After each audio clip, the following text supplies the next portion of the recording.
Hey, what's going on guys? It's Tom Mason here, back with another video. And today I've got a fantastic giveaway for you guys. If you want to win one of these brilliant Gitzo Adventury 30 rucksacks, hang around because I will be giving one away. Thank you so much to all of those who have subscribed to the channel, pushed it over that 20,000 mark. That is just amazing. So yes, I've got a giveaway that we'll talk about in a bit.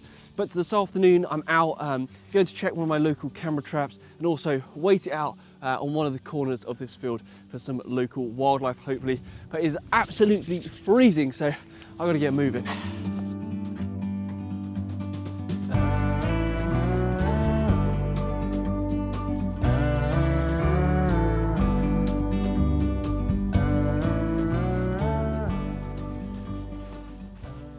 So this afternoon I'm moving along quite quickly. I don't have the camera out yet because as much as I might spot some wildlife as I'm moving to my location, it's less likely that I'll get a great image.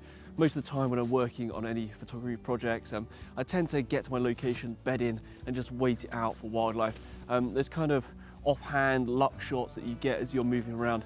They don't often tend to be those great images that we're looking for.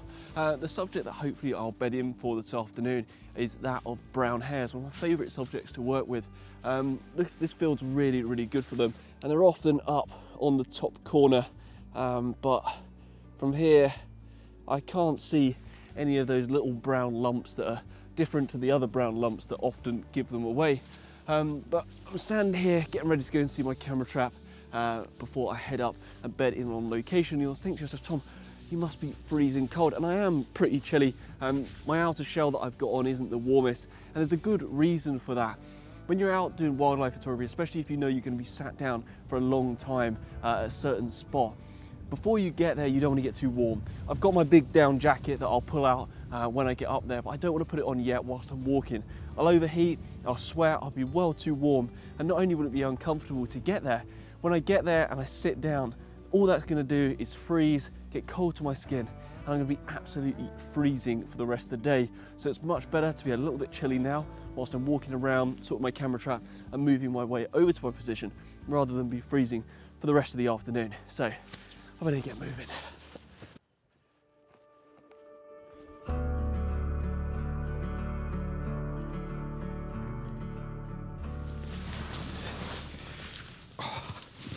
So then, one of the questions that I get quite a lot by wildlife photographers who are getting started is, Tom, how do you look for locations and find areas to go and shoot wildlife?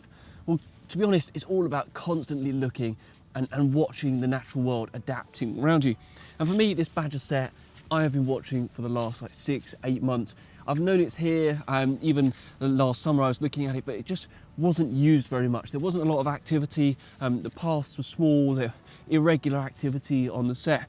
But here I can see that already it's definitely increased. The amount of activity around the hole, the way it's been dug out, these wider tracks are running now either side through the hedge line here, and also the holes that are dug out on the other side. So there's a lot more activity in the area. You can see it's really recent as well, because of course there's snow on the ground either side, but through that track there's none at all, meaning that probably over the last couple of nights they've been moving up and down here, getting rid of that snow, moving off the tracks. That's really nice to see. Now this set is one that I kind of have my eye on, because working with badger sets in the past, I've always found them in really heavily densely wooded areas. That's not great if you want to work with available light. This one is nice out in the open field. In the spring, the sun's going to set off to my right hand side here. This means it's going to run right down this side, perfect for some available light photography. Now working on this side of the field, I can see that there'd be a good sight line all the way down. That means maybe if I position a low level hide, I could shoot along here with my 300mm 2.8 and get some really nice pictures as they come in and out. And of course the hedge line also gives me a bit of concealment, so I can be tucked in on this side. That could be really nice for some different pictures. But maybe over the next week what I might come and do is put a camera trap here and see if we can get some nice wintry badger images as well. It would be fantastic if the snow came back and we got a few with some nice perfect white backgrounds.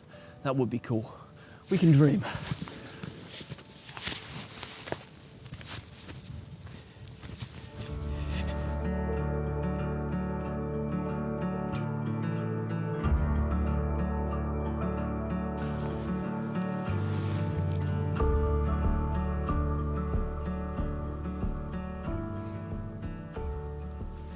It's always important to keep your eyes up ahead of you, using your binoculars to just scout out what's in front of you, just so you don't spook any of the wildlife, especially if you're heading up to a position where you're going to be settling in for a while.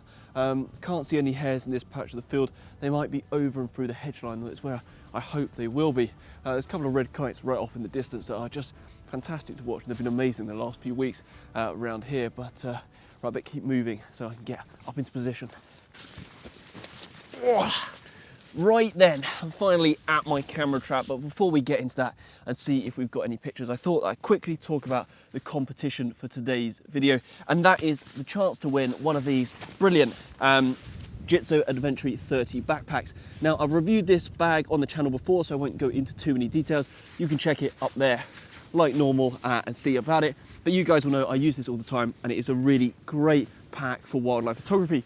Now, if you want to be in with a chance of winning it, all you've got to do is be subscribed to the channel. So if you're not already, drop down there and give us a subscribe, and then drop a comment on this video and tell me what you're looking forward to getting out and taking pictures of this year, any local projects you've got in mind, and images you'd really like to make. Then what I'll do is get a random number generator, get a random number, and then whatever comment that falls on that's entered into the competition will be the winner of the bag, and I'll get that posted out to you. I'll give you a couple of videos to get your entry in. I'll give probably 2 weeks from the date that the video is launched. So if you're looking at this video in about 3 months time, sadly you probably won't be able to win, and I'll tell the winner and get in touch with them and get the bag out to you as soon as we can. But right, that's enough about the competition. Let's see if we got any pictures, and then get ready for some photography as the light starts to fade.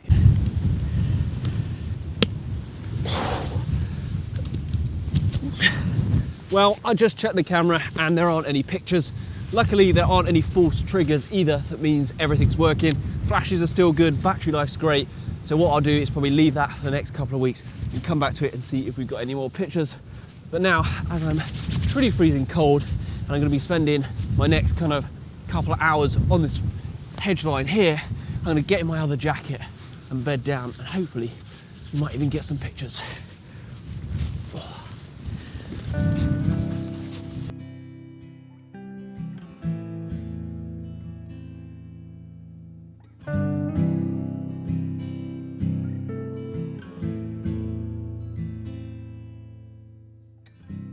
Well, it's safe to say I'm certainly warmer than I was walking here. Now that I've got my big down jacket on and I'm in position. I'm laying on my bivy bag, and I've got my kind of like mat under me as well to help with a little bit of insulation from the ground. And then my shooting position is really simple. It's just using the Adventury backpack as a bean bag. I've thrown a little bit of scrim net. This is from Traegerpan. It's just one of their like scarves over the top. I always have a couple of these in the bag because they're just great for making an impromptu little setup, blending you in a bit. And I'm just using that as a beanbag. I've got the D850 with the 300 2.8 and the 1.4 teleconverter on the top. Gives me a nice amount of reach for this sort of work. I'm hoping that if I do see some hares, they turn up quite, quite close. I know this position is quite good because it's the ridge of a hill. The hares come towards me in this position, and often when they get up to the position, they're right on the kind of top of the field. That puts them quite close, and then I've got a really nice background that's really like distant arable fields. That means it should be really quite clean and nice earthy colours that match the colour of the field at the moment. That should look pretty cool. But now it's just a case of kind of waiting and seeing if anything turns up. It might not, it might, we'll see. But I'm going to have a tea in a minute, get myself a little bit warm, and then wait it out. Probably only got, I don't know, a couple of hours till it's going to be dark. What's the time now? Yeah, I've only got a couple of hours till it's dark. So we'll see if anything turns up, and I will report back if we get any shots. Oh, it is nice to be out in the cold. I do love the winter.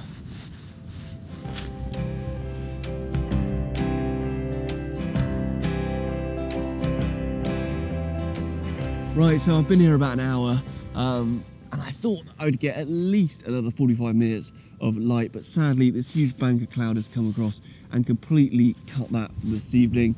I haven't seen too much either. There's been a hare right off in the distance, but miles away in terms of photographic potential. So that's nothing on the camera trap, nothing with this camera. well, it's just been one of those days. But you know what? It's just been lovely to be out. Had some really nice bird watching opportunities. The snipe have been up and down. There's been red kites about. You know, just lovely stuff to get out and watch. Being out in the cold, being able to feel it in your hands, the wind on your face, it just always is so nice to be outside. But you know, no pictures. That's just the way it goes today. And I'll probably cut the video here unless I see something truly incredible in the next 10-15 minutes as I'm waiting for it to get dark.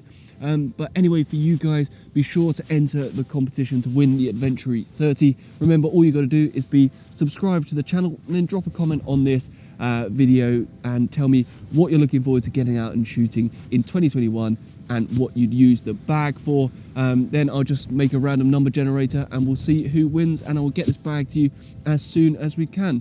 But that's probably about it for today, guys. So until the next one, when we'll probably be going camera trapping, get out there, enjoy your wildlife photography, and go make some great pictures. I'll see you soon.